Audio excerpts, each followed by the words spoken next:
Hello everyone. So today we're going to continue on 11.5.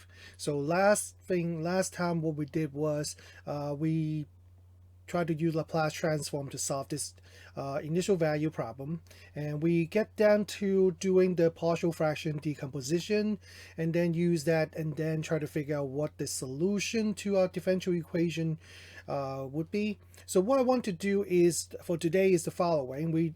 I do want to talk more about partial fraction decomposition because the technique that you have learned back in BC Calculus is actually very basic. We only allow you to kind of take the partial fraction decomposition into just linear partial fractions. But for us, we actually going to run into two other scenarios.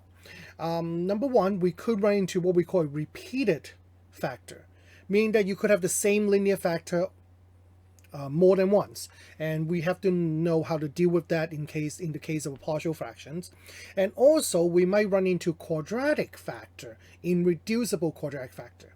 So if you recall, based on fundamental theorem of algebra, any polynomials must have the same number of real or imaginary roots as the highest power. But when you have irrational or complex roots, that would imply that when you factor it, you cannot factor them into linear factor, but instead you're forced to factor them into quadratic factor. And those quadratic factors are called irreducible quadratic factor. So that could come up when we do partial fraction decomposition. And so we're going to have to learn how to deal with that. But before we do that, I do want to go over another example just to make sure that we can do this process. So how about we try to solve this problem? And I would strongly recommend that after I write down the question, you pause the video and try to do the problem yourself using your notes, so that way you can see if you can handle the algebra.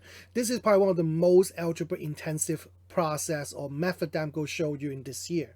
So we're going to require a lot of practice on your part to actually be able to do this accurately, correctly, and also quickly, so they can actually finish it in the test. So here's what it is.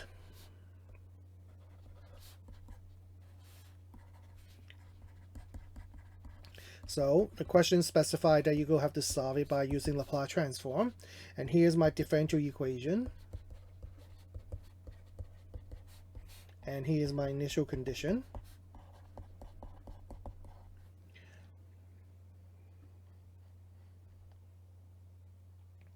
So I keep it pretty simple, very similar to the last one. We have some kind of constant coefficient differential operator on the left side. We have 2e to the t, which is actually very similar to this one right here, which is 3e to the t. And I actually give the same exact initial condition, y of 0 equal to 1 and y prime of 0 equal to 0, so that most of the things are similar when you do it. So you can actually use the last example as a way to guide you through solving this problem. So I would recommend that you pause the video now and go for it and see what you can do before you finish the me going over the problem. Remember, you're going to have to be able to do one of these by yourself in a test. Okay, so that's what you have to work toward. All right, so with that being said, I'm going to go ahead with the problem. So if you want to try it out, pause the video and then before we go on. So here's my problem. So y double prime minus y prime minus 6y equal to 2e to the t. So what I'm going to do is apply Laplace transform to the whole thing. So remember, so this side we just pull out the 2 and then do Laplace transform of e to the t, which if I'm not mistaken, that just become the s minus 1. So that side done. On the left hand side, I do have to separate, so it becomes Laplace transform of y prime, y double prime, minus the Laplace transform of y prime, minus 6 Laplace transform of y. So now it's just a matter of trying to simplify y double prime and y prime, the Laplace transform of both of them. So if you remember, we actually have the formula up here, right here. See that? Okay, it's the same exact thing.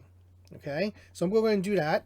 So for y double prime will be negative y of 0 minus s y prime of 0 plus s squared L Laplace transform of y. Minus, for L will be, oh, I'm sorry, actually, is y prime and then y0. I have to go in, yep, it's go in the reverse order. I go from highest derivative to the lowest derivative and on. So this one would be negative y of 0 plus s Laplace transform of y. And then minus 6 Laplace transform of y. And that's equal to 2 over s minus 1. So negative y prime of 0 with just 0, so that go away. And negative s times y of 0 is 1, so become negative s plus s squared Laplace transform of y. Double negative minus become plus 1. And then minus s Laplace transform of y minus 6 Laplace transform of y equal to 2 over s minus 1. So seem to me that what I'm going to do is I'm going to collect this, so become s squared minus s minus 6 Laplace transform of y would equal to 2 over s minus 1 plus s minus 1. So this actually combined to s squared minus 1. So you have to basically multiply s minus 1. S minus 1. You basically have to multiply s minus 1 by s minus 1 and then add 2. If you do it correctly, that becomes s squared minus 2s plus 3. And on this side, s squared minus s minus 6 can actually be factored into s minus 3, s plus 2, Laplace transform of y equal to s squared minus 2s plus 3 over s minus 1. And so finally, I can now move them over. I now know that the Laplace transform of our solution must give me this fraction.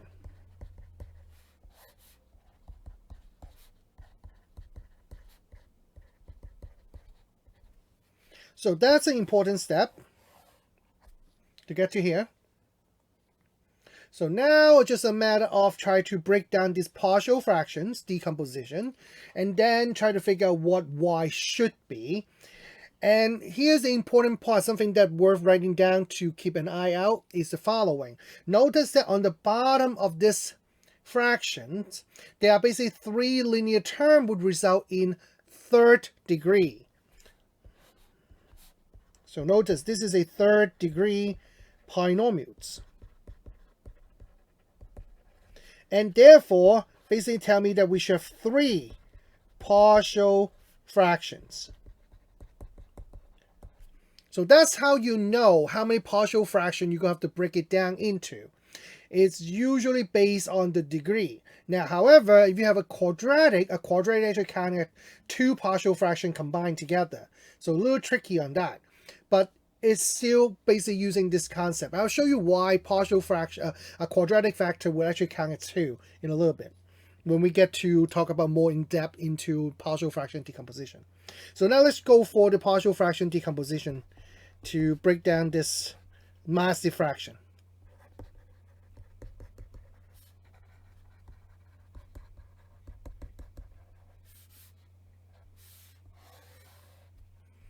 All right, so basically s squared minus 2s plus 3 over s minus 1, s minus 3, s plus 2 will basically equal to a over s minus 1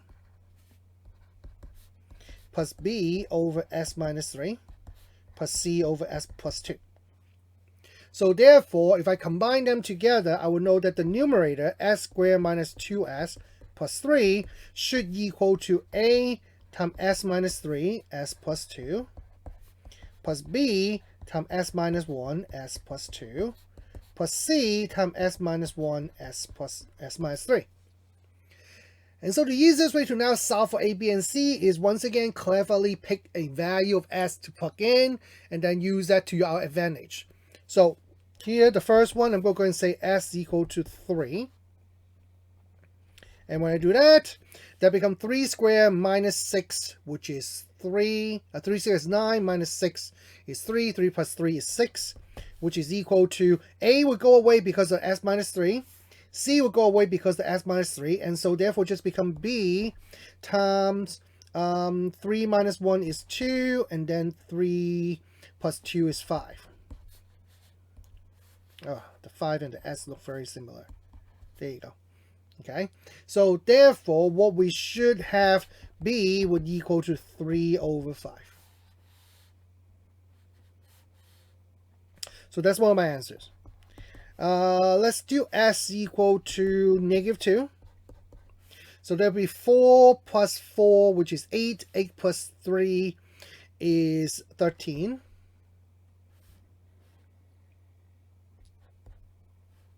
Okay. 11 is 8 plus 3. Can't do math today. A would go away because of -2. B would go away, so just C left. So C, and then -2 minus 1 is -3, and -2 minus 3 is -5. So sim to me, that's C equal to 11 over 15. And now let's do the last one. We'll let S equal to 1. And so A will remain. So 1 minus 2 is -1. -1 plus 3 is 2. And that's equal to A times 1 minus 3 is -2. And then 1 plus 2 is 3. So sim to me that A would equal to -1 over 3. So therefore, tell me that my Laplace transform of Y, technically speaking, should equal to A, which is -1/3, multiplied by 1 over S minus 1, plus B, which is 3/5, 3/5 times 1 over S minus 3, plus 11 over 15 times 1 minus S plus 1, S plus 2.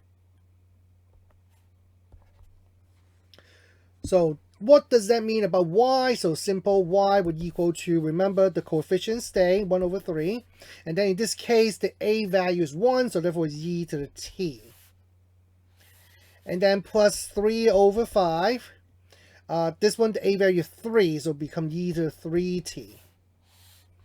Plus 11 over 15. And this case, the A is -2, so therefore become e to the -2t. So that will be my answers.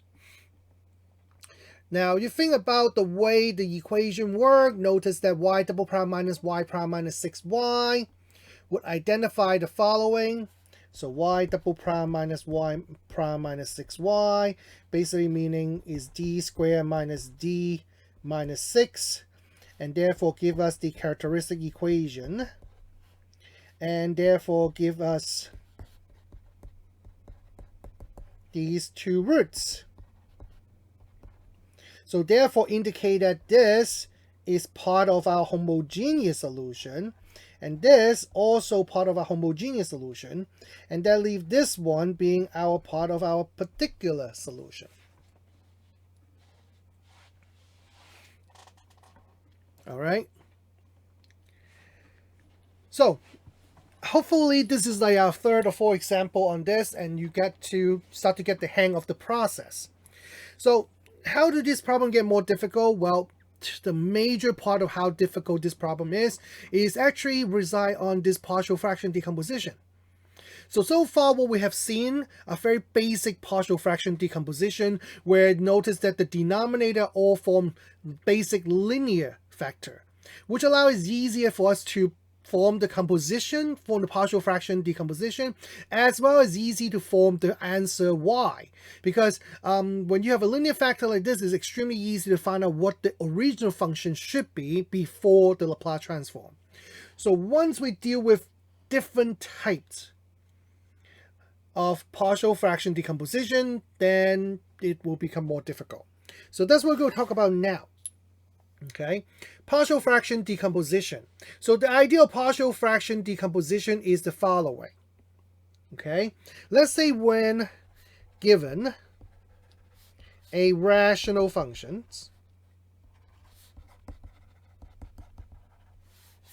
in the form of r of x or t, really doesn't matter, I'm going to just use x, r of x equal to p of x over q of x, where p of x and q of x are polynomial function. And that's basically the definition of a rational function. It says a division between two polynomial functions. Now, I do want this to be proper rational function. Therefore, I'm also going to require the following. The degree of p of x is less than the degree of q of x. So therefore what we have would be called a proper rational function, where it's like a proper fraction where the numerator is smaller than the denominator. Now, does that mean that if the numerator has a degree that's equal to or higher than the denominator, we cannot do partial fraction decomposition? Well, the answer is technically yes. The partial fraction decomposition technique does not work when you have a rational function where the numerator is a degree that's bigger or equal to the denominator. However, if you do have a rational function where the degree of the numerator is equal to or bigger than the denominator, you can always divide it into a quotient, and then you have a remainder that is where the degree of the numerator p of x is less than q of x, and then that part can now be used, can be decomposed, can form partial fraction decomposition. So therefore, if you do have something high power, the top has a high power than the bottom, or equal to at least, then you will have to do a little bit of work before you can do partial fraction decomposition. For us, I would say rarely do we encounter that, but it's not something that you won't. So please be on the lookout for that. So what does that mean is this? And so in this case, what we can do is that if the denominator p of q of x can be factored into either what we call linear factor or quadratic factor, and those quadratic factor actually referred to as irreducible quadratic factor.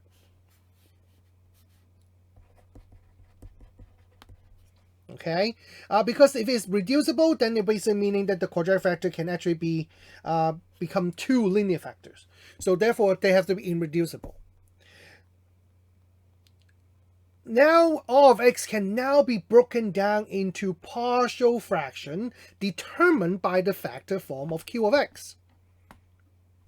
Then all of x can be rewritten into a sum of its partial fractions based on the factor form of q.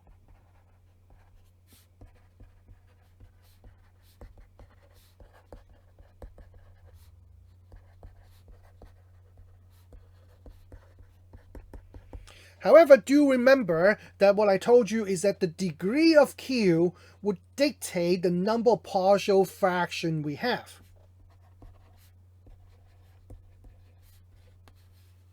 The degree of q of x will determine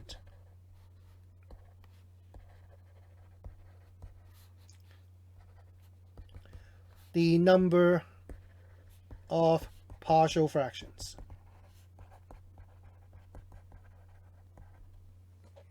So keep that in mind. So now the biggest question then will be, how do we form this partial fraction? Well, then depend on the following factor. Whether you have a linear factor or a quadratic factor. And whether those linear factors are repeated or not repeated. So show you a very simple table that will illustrate how the partial fraction decomposition work, and then we can definitely try it out. So let's say here's my table, 2 columns, factor in the denominator, which is basically q of x, and then the terms in partial fraction decomposition. So basically meaning like what are the partial fractions.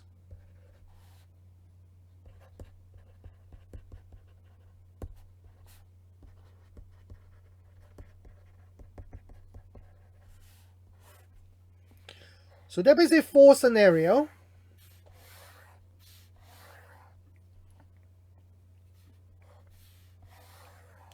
The first one is basically linear factor. That means if you have a factor in the form of ax plus b, then what you have as a partial fraction would be a over ax plus b. So which is basically what we have seen so far. However, what if you have a repeated linear factor?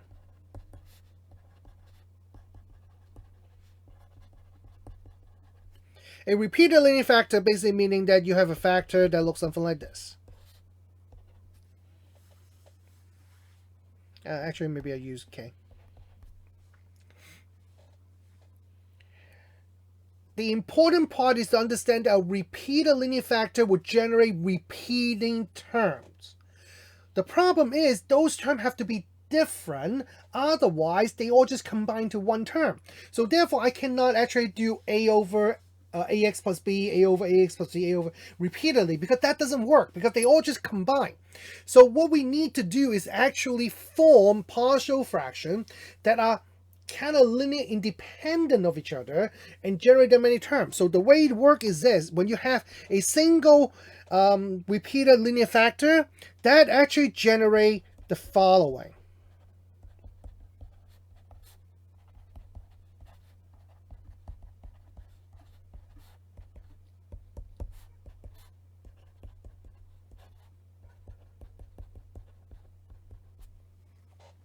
So for repeated linear factor that's to the power k, it would actually generate k, that many partial fraction decomposition, that many partial fractions for you to actually combine.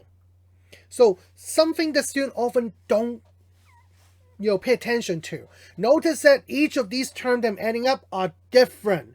Why are they different? Because the denominator are different. The denominator actually start from ax plus b to ax plus b squared to ax plus b to the third, and all the way to the ax plus b to the k. So in this way, all of these terms are now, technically speaking, linear independent, and therefore don't all just combine into one term. Okay? Next, what happens if you have a quadratic factor? Now remember, your quadratic factor has to be irreducible, otherwise you have to reduce it into two linear factors. And trust me, if you have a quadratic factor, you want it to be a linear factor because it's easier to deal with. So therefore, it's not to your advantage to leave two linear factors multiplied together to be a quadratic factor. You think that's easier to do, is not. So therefore, make sure you factor everything completely. So what is the quadratic factor? So let's say if I have a quadratic factor ax squared plus bx plus c, then the partial fraction will be the following. Will be ax plus b over ax squared plus bx plus c. Or you can think of it as ax over ax squared plus bx plus c plus b over ax squared plus bx plus c. Either interpretation is correct. Important to note is that the quadratic factor actually generates two partial fractions. Okay, or those two partial fractions can be combined into one. It makes you remember and understand there is an x on top. All right. So now what happens if you have a repeated quadratic factor? So that's probably the most complicated things that we have to do. And I haven't made a decision if I want to ask you to do something like this or not. But that doesn't stop me from giving you the information that you need. So when you have a repeated quadratic factor, it actually behaves the same way as a repeated linear factor.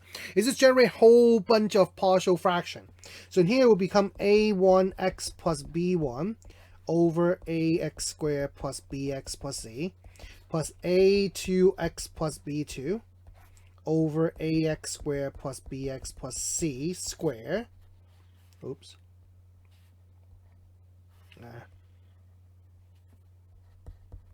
Plus dot dot dot plus a sub k x plus b sub k over ax squared plus bx plus c to the kth power. So as you can see, once you have repeated factor, it actually makes the problem quite a lot harder to do because it generates a lot more factor that you have to deal with. Now, there's also major issue with repeated factor also. But once we actually get to do an example, you will see how that become an issue. Okay? So I have about 5 minutes, so maybe we'll do one quick example of it. So here's my example. And we'll definitely talk more and I'll definitely show you more example in the next video also. Suppose I want to do a partial fraction decomposition for this thing. So notice that in this case, the degree of the denominator is 3, while the numerator is 2. So we have a proper rational function. Because of the degree on the bottom is 3, therefore we should have 3 partial fraction. Okay? So here are my 3 partial fraction.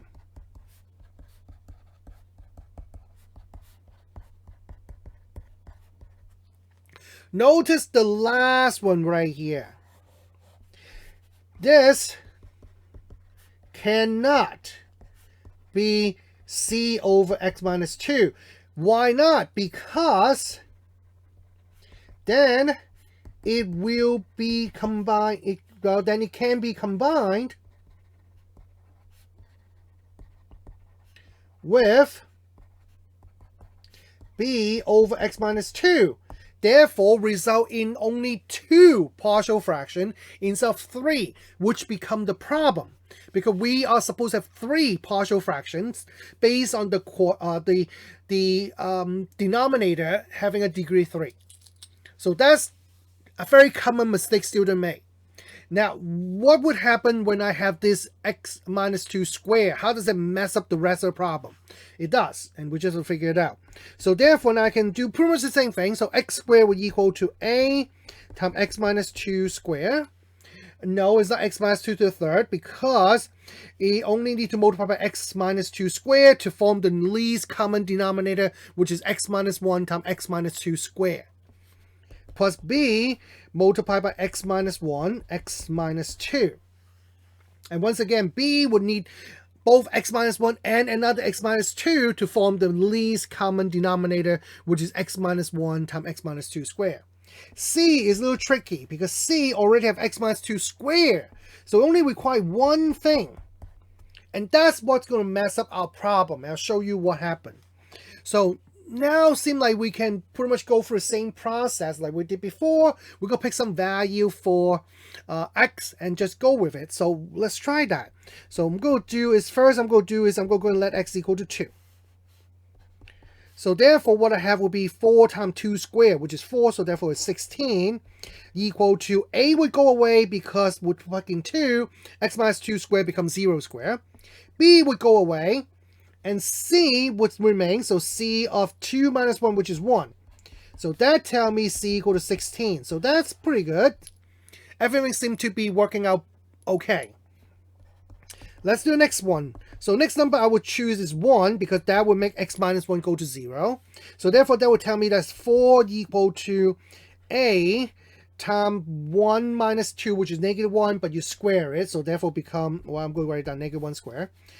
B will go away, C will go away because they both have the x minus 1 factor. So therefore this tells me a equal to 4. Now here's where we come to our issue. What's our issue here? Normally, we'll pick a third number, and then that will help us find b. But the problem here is because even though we have 3 partial fractions, we only have 2 distinct linear factors in the denominator because x minus 2 is repeated. So therefore, we actually don't have 2 good numbers that we can use to kind of get rid of some of these expressions. So now what? What do we do with the third one? Well, the idea is the following. When you get to this point, you already know A and C. So you actually do have enough information that you should be able to finish the problem by just randomly picking any number that you like. And I do mean you can pick any number of x that you like in this case to finish the problem and find B, provided you know A and C already. But of course, there's no reason to make things difficult for us. I'm going to go pick the easiest number to work with. And that is number 0. That would tell me that 0 is equal to 4, because we know A is 4, times negative 2 squared plus b, we don't know what b is, times -1 times -2, plus we do know c is 16 multiplied by -1.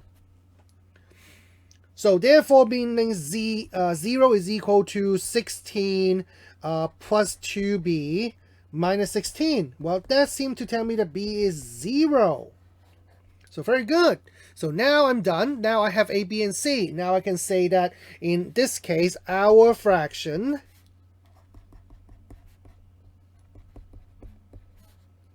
is actually equal to a, which is 4 over x minus 1, plus 0 times x minus 2, so I'm not going to write that, plus 16, which is c over x minus 2 squared. That's my partial fraction decomposition. So notice how the repeated factor have to generate extra terms that has to be different. Notice that all the denominator in the partial fraction are all different denominator. That's how you know you set up your problem correctly. And also notice that you will have to pick some random number in order to finish solving for all the coefficient. But you should not do that until you get down to like the last one, or at least solve for all the one that you can figure it out first. Okay, because otherwise you're going to run up having a system of equation to do, which is not recommendable. All right, unfortunately my time is up, so we're going to continue some more on the next video. All right, talk to you guys soon. Bye-bye.